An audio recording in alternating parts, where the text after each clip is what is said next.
You aspiring writers have heard this advice. You fantasy readers have heard it too, and you're on the lookout for it. I've encountered this dozens of times in the process of writing the Raven's Tale books. It's show, don't tell. Hey, I'm Erik Goodwyn, a fantasy author, practicing Jungian psychiatrist, and lecturer, and this is the Imaginarium, where we talk about psyche, storytelling, science, fantasy. Yeah, it's a lot, but here we are. Anyway, so what is this ubiquitous show, don't tell thing referring to? Let's give two examples of this writing principle, just so you can see what it means. Here's a telling. John entered the study. He was clever and quickly figured out the identity of the murderer. He told Scotland Yard, and they arrested the killer. So that's telling. Here's the showing version of that. The study opened up before John. The small ink stain on the butler's lapel reminded him of something. But what was it? Ah, yes. The very same rare ink that had spilled on the victim when the killer stabbed him in the throat with the quill. John grabbed the rotary phone and dialed 911. Hello? Scotland Yard? So this is what this writing advice is talking about. Now, the difference between these two scenes, cheesy though they both definitely are, is pretty clear and pretty different. All right, one feels dull, distant, and dry, and man, is it boring. And it's cheesy. The second scene, while still quite cheesy, is at least a little bit more gripping because it puts you in the scene with John tracking his thinking process in a kind of step-by-step, blow-by-blow kind of thing. So the writing advice goes, show, don't tell. Telling is boring, showing is exciting. Now, this goodly advice has caused, however, a horrendous confusion. It has muddled the distinction between narrative summary and scene writing, or as I'm defining it for reasons that will become later apparent, scene mode and fairytale mode. See, setting aside the idea of show, don't tell, there's another principle at work in any writing process. Should I tell my fantasy story using mostly scenes? Of course, it doesn't have to be fantasy. It can be whatever. Or should I use narrative summary? Now, what's the difference? So stated very plainly, of course, a scene is where a reader is watching things happen almost in real time. You follow along with the POV character, every micro reaction, tracking dialogue back and forth. Conflicts are spelled out, blow for blow, strike, counter strike. This kind of storytelling is extremely popular in modern fantasy and sci-fi, and it has a lot of advantages. When it's done well, it's immediate, it's extremely immersive, it's vivid. And since almost all modern fantasy is written almost exclusively in scenes, I don't really need to provide you with an example. You can just pick up pretty much any Malazan book or Malazan or a Brandon Sanderson fantasy set. You'll get tons of examples. And it's because these two authors write almost nothing but scenes. This style of writing is very popular for another reason, of course, and it's the influence of TV shows and movies. TV shows and movies are the main way that people consume fictional content for the most part, and it's been this way for quite a while, and that has had an impact on the way people write. Many, of course, have commented on this already, so I don't need to dive too much into that, of course. And movies and TV aren't really all that new, but it has taken a little while for this effect to really sink into writing, especially fantasy writing. And I think it's important in the case of fantasy, maybe more than other genres, which I'll get to in a little bit. In any case, it's now gotten to the point that hardly anyone writes almost any other way. And so it's what readers have kind of come to expect. It's what agents and publishers want. And almost all of this is in service to the almighty show, don't tell writing principle. But here's where I assert that principle, show, don't tell, has caused a horrendous confusion. Are you ready? What is it? Here it is. Show, don't tell does not mean you should only write scenes. Okay? There it is. And I think it's because in writing, there is another tool that you can use, especially for fantasy, and it's called narrative summary. Now, a narrative summary describes the way things are in a less time immediate manner. It's not immersed in a particular scene as it unfolds in real time. It can span a large swath of place, time, and character. So you might think, but wait a minute, Dr. G, isn't that bad?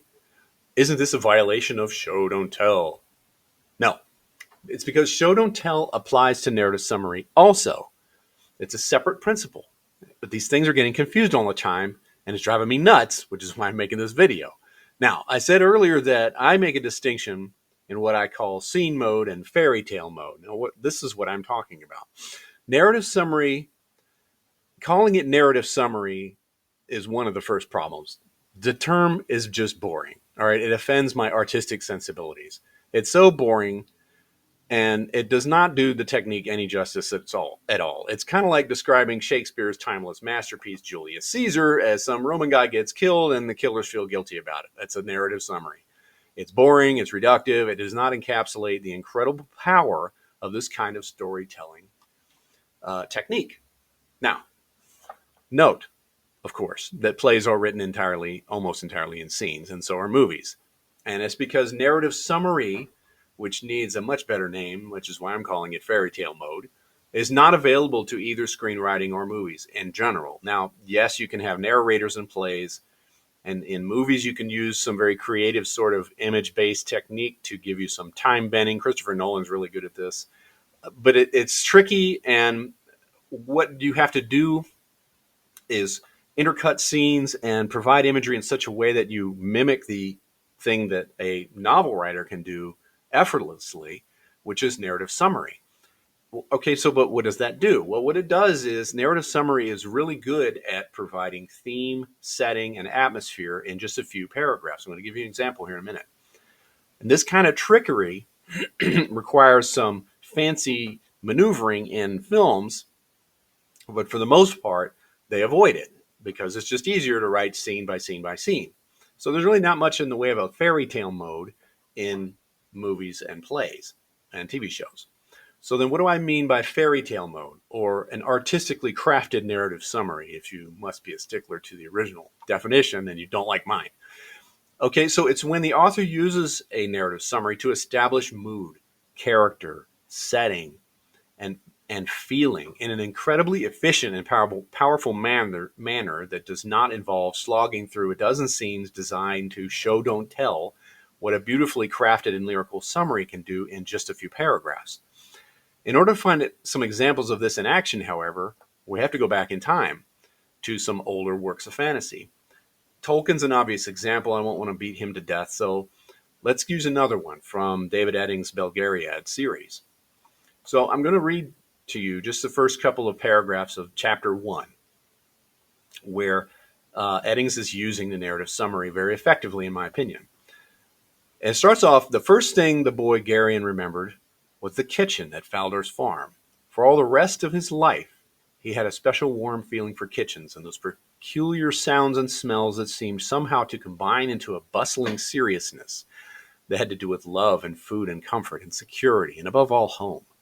No matter how high Garion rose in life, he never forgot all those memories that began in that kitchen. The kitchen at Faldor's farm was a large, low-beamed room with ovens and kettles and great spits that turned slowly in cavern-like arched fireplaces.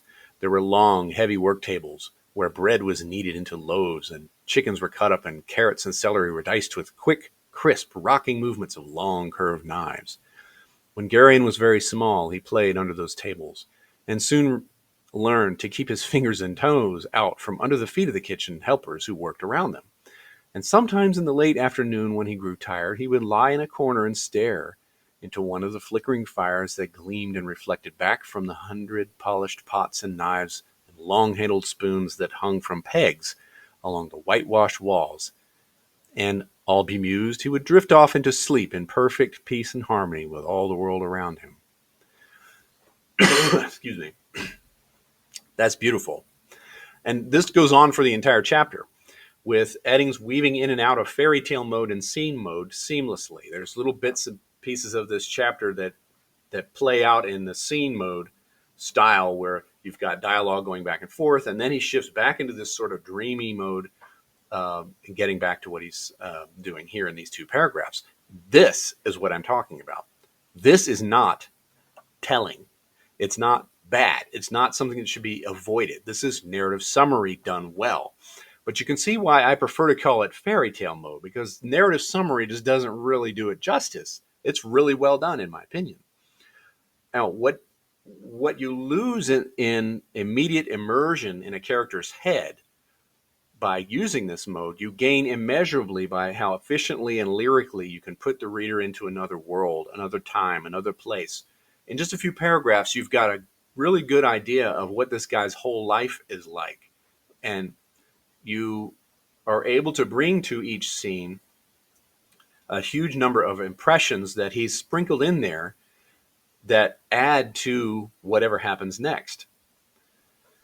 So you can do this lyrically and efficiently by putting them into another world like this, another time, another place. This is what Once Upon a Time in a Faraway Land does for fairy tales. Only Eddings, of course, embellishes and elaborates this to a high degree, giving the story a beautiful, magical, dreamlike feel right from the beginning. Now, imagine that you're a modern author and you're told that these paragraphs were just all telling. And so you need to chop it up into pieces and use the scene mode. I mean, how difficult do you think that would be to encapsulate everything that he's done here? It would be extremely difficult. And it's because Eddings gives you so much feeling and setting and impression with these short paragraphs. Not only that, this is not telling, it's still showing. In these passages, he's showing us why the world feels the way it does. And it isn't just by way of immediate scenes, boom, boom, boom, relentlessly hitting you with one scene after another. But it's little snippets over long periods of time, those things that just linger in an area and give it an ineffable feeling. It also, in a way, it's still immersive it's immersive in a different way because it mimics what we tend to do when we're kind of drifting off into a more storytelling mode of the mind. In other words, we do this all the time in the background. We drift off. We're not really paying much attention to what we're doing. We'll sort of drift off and we'll put together a whole slew of impressions to give us a real feel for what is happening right now and how things are.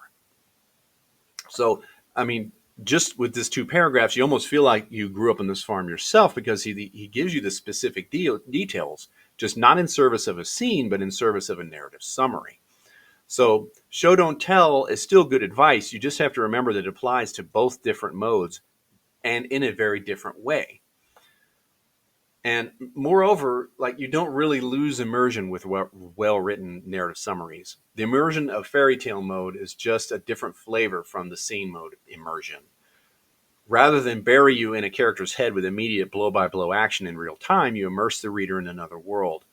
You immerse them in the overall feel of their world, making everything oriented while providing just enough details to unlock their imagination, which does the rest of the work for you. So this is another drawback of scene mode, is that it spoon feeds the reader.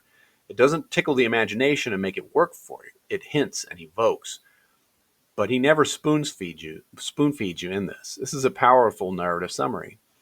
And as you can see, hopefully, why I so dislike the banal, dull, and clinical term narrative summary, for it doesn't do justice to these beautiful passages. In my own writing, by necessity, I lean pretty heavily into scene mode because that is what is expected, it's what's popular, and so forth and so on. But I haven't forgotten the power of this fairy tale mode bit. It's a powerful technique, particularly if you are adept at switching back and forth between modes. And you remember that show don't tell hits differently depending on what mode you're in. So, most of all, you must not find yourself captured by the horrendous confusion out there about show don't tell. The narrative summary of what I call fairy tale mode is not automatically telling. That's a different, entirely separate quality of a given passage. If you're just writing a narrative summary, make sure it includes showing bits and pieces that you then allow the reader to piece together in their imagination to conjure up a whole lifetime of living on this farm, or whatever it is, being in the mystical forest of blah, blah, blah, whatever. Okay? So this is the difference between saying Faldor Farm was nice rather than actually showing us what little things spread out across a long period of time make it nice. So that's what I've got for you. I hope you liked this. If you liked it, then you should click the like. And if you want to subscribe, you can also click the subscribe. YouTube is super convenient like that. And of course, as always, check out my novel, King of the Forgotten Darkness. first book of the Raven's Tale series. Link is in the description, and I will see you guys next time.